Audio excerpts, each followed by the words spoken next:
인플레이션 공포에도 엔비디아는 또 폭등이다. 미국 시장에 대한 이야기입니다. 사실 그동안 미국의 관세를 기본 관세도 그렇고 상호 관세도 그렇고 품목별 관세도 그렇고 많이 올렸잖아요. 그 바람에 미국 경제에 물가가 올라갈 거다. 시장에서는 모두 그렇게 해석을 했습니다. 그런데 예상보다 물가가 안 올라갔어요. 예를 들어 2025년 4월 5월을 보면 2.3% 2.4%잖아요. 안 올라갔어요. 6월에도 보면 2.7% 생각보다가 안 올라간 거예요. 예. 그러니까 시장에서는 인플레이션 공포마저 이런 의구심을 가지기 시작을 했습니다. 그런데 6월에 2.7%를 달리 해석하는 사람들이 나오기 시작을 했어요. 어떻게 달리 해석하나 하느냐. 기업들이 일단 트럼프 관세를 그대로 다 떠안는다. 당장 트럼프 관세를 반영을 해서 물건의 값을 올리면 아예 안 팔릴 거니까 아예 안 팔리면 창고에 거덕거덕 쌓여있는 재고는 어떡하나. 잘못하면 큰일 날 수 있다. 일단 재고부터 털자. 이런 생각에 기업들이 지금 트럼프 관세를 안고 있다. 이렇게 달리 해석하기 시작했습니다. 그러면서 시장의 분위기도 확 변하는 거예요. 변해. 이거 봐라. 이게 2.7%라는 숫자가 이게 최소네. 앞으로 기업들이 떠안다가 더 이상 못 떠안으면 펑 터질 텐데 터질 때 공포는 어떻게 될 것인가. 그런 생각을 하기 시작했다는 뜻입니다. 게다가 건원 이게 일반적으로 건원 소비자 물가지수는요. 예, 기본적으로 계절성이 강한 거 있죠. 농산물 빼고요. 일시성이 강한 거 있습니다. 유가 빼고 나머지만 가지고 물가를 조사하는 건데 2025년 6월에 2.9%. 사실 2.9%면 결코 낮은 수는 아닙니다. 2022년 9월에 6.6%보다 낮지만 2.9%라는 숫자는 뭔가 섬뜩한 기운이 느껴져요. 지금 말입니다. 기업들이 다 안았던 트럼프 관세를 이제 제품에 반영해서 올리면 그에 대한 충격은 감당하지 못할 거다. 이렇게 예상들 합니다. 이렇게 말입니다. 시장에서는 인플레이션에 대한 해석을 달리하면서 공포감을 키우고 있는데도 엔비디아는 오늘 또 사상 최고치 올라갔습니다. 장난 아니게 올라갔죠. 엔비디아 주가. 오늘 4.04% 올라갔어요. 170.70달러까지. 장난 아닙니다. 왜 올라갔을까요? 기본적으로 엔비디아 주가가 이렇게까지 폭등한 데는요. 중국에 대한 수출이 풀려서 그렇습니다. 엔비디아는 여러분도 아시는 것처럼 AI 반도체를 설계하는 회사잖아요. 그런데 AI 반도체 설계해서 제조한 다음에 그것을 수출하는 게 엔비디아가 하는 일인데 이제 중국에 대해서도 지금 AI 반도체를 팔 수 있다는 이야기잖아요. 그게 시장에서는요 굉장히 호재로 작동을 했습니다. 그 바람에 엔비디아 주가는 4.3%라는 신기록을 세웠습니다. 최근에 말입니다. 이렇게까지 올라가지는 않거든요. 결국 말입니다. H20이라는 엔비디아 반도체 칩, AI 반도체 칩이 중국으로 들어간다. 이러니까 시장은 난리가 난 거예요. 실제로 말입니다. 엔비디아 주가가 올라가니까 나스닥이 0.18% 다 떨어졌습니다.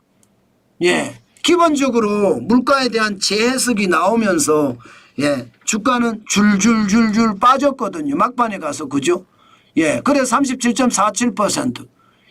2677.80까지. 기술주 중심의 나스닥은요. 그만큼 엔비디아가 시장을 지켜줬다. 이렇게 생각하면 될 것 같습니다. 참 시장에서는 물가 공포가 큰데도 나스닥은 엔비디아 덕을 봐서 상승세를 유지했다. 이렇게 이야기할 수 있습니다. 그러나 다른 주식들은 쉽지 않아요. 대형주 중심의 S&P 500은 0.40% 떨어졌고 24.8이 빠졌습니다. 6243.76까지 빠졌고요. 일반적으로 중대형주, 중소형주, 블루칩 중심인 다우산업지수는 0.98까지 빠졌습니다. 인플레이션에 대한 위험이 크다는 이야기죠. 436.36까지 빠졌고요. 44,023.29로 마감했습니다. 전체적으로 개별적인 주식을 보더라도요. 필라델피아 반도체 지수 예상하고는 굉장히 다릅니다. 엔비디아는 4.04%가 올라갔지만 필라델피아 반도체 지수는 1.27% 올라갔거든요. 엔비디아가 올라갔으니까 당연히 올라간다 이렇게 생각하지만 생각보다 덜 올랐죠. 예, 그렇지만 예, 기본적으로 매그니피센트 7은 많이 떨어졌습니다. 혼조세가 강합니다. 예.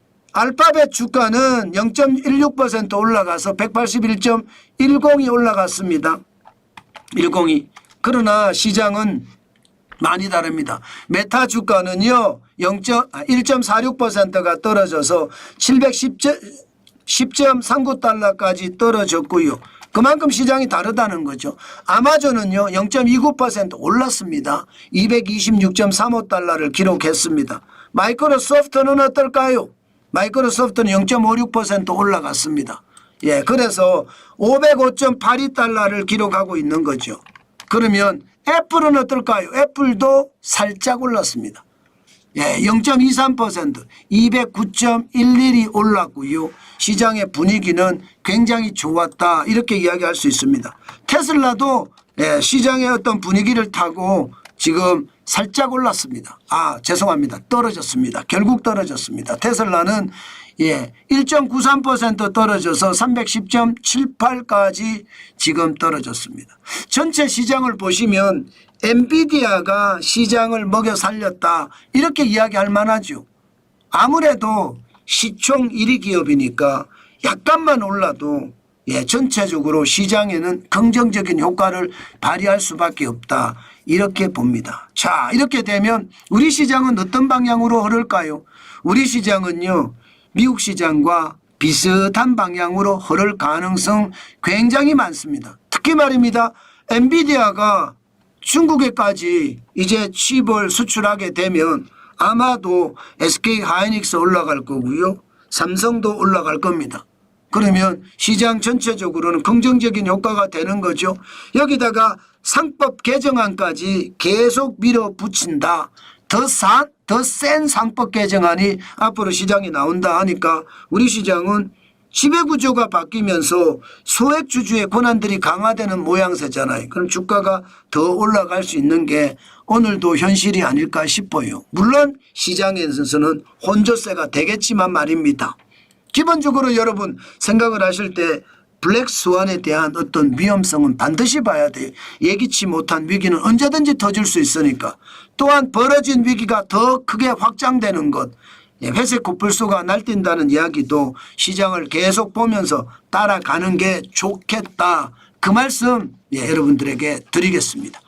저는요 지금 투자하는 게 미국 시장에 대한 투자를 조금씩 늘렸습니다. 기본적으로 서클에 대한 투자는 오늘 주가가 좀 많이 떨어졌죠. 서클에 대한 투자. 전 서클 인터넷에 투자를 했거든요. 물론 수익률이 조금 떨어졌습니다. 현재 수익률은 서클에 대한 수익률은 생각했던 것보다는 좀 많이 떨어졌어요. 그래도 환율이 많이 올랐잖아요. 원달러 환율이.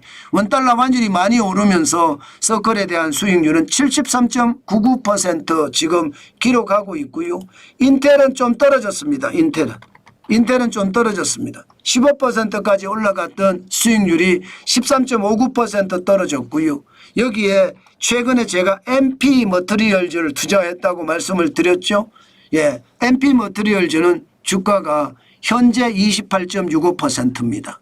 제가 20%만 넘으면 좀 정리를 한다고도 말씀을 드렸는데 시장에 따라서 좀 정리를 할까도 생각하고 있습니다. 앞으로도 저는 시장을 계속 보면서 국내 시장보단 해외 시장은 제가 사고 팔 수 있으니까 투자를 조금 더 늘려가겠다. 지금까지는 시험입니다. 시험, 테스트입니다. 테스트 형태로 투자를 하고 있는데 앞으로는 더 시장을 다 보고 투자를 늘려가도록 하겠습니다.